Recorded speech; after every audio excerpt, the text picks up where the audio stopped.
დაანებ ერთ წუთი ყველან ერ პიტერსონებს და 12 წესებს, ხო, ძალიან ლოგიკურია, რომ რაც შენ კონტროლის ქვეშ არის, იმას უნდა მიხედო და არ უნდა ხარჯო დრო და ენერგია, რაც შენ კონტროლს მიღმა. ეგ უბრალოდ ძალიან ლოგიკურია.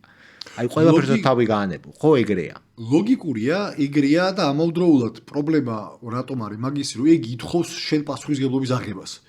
ანუ ეგ აპრიორი ითხოვს იმ ტკივილის განცდას, რომ ჭყალებში დამნაშავე შენ ხარ. ანუ ცუდი გაგებით დამნაშავე ცუდი სიტყვა არის, პასუხისგებლობა შენი არის, ანუ შემოქმედი შენ ხარ მაგ შენივე ბედიღბალის. ეგ პასუხისგებლობა ხშირად ადამიანს ეთარგმნება რაში, რომ ნახეთ, მე როგორ მესმის, ანუ რა კუთხით ხედავ მაგას, ანუ ყველაფერში გეთახმები მაგ ნაწილში, რომ ეგრე არის, უბრალოდ ადამიანებს ხშირად გვავიწყდება და მათ შორის მეც უფრო ტკბილი არის, უფრო ეგოსთვის ადვილი გზაა. ადვილი გზა. ძალიან ადვილი გზა. ადვილია, იმის ბრალია, ჩემი არა. ძალიან ადვილი გზაა რა.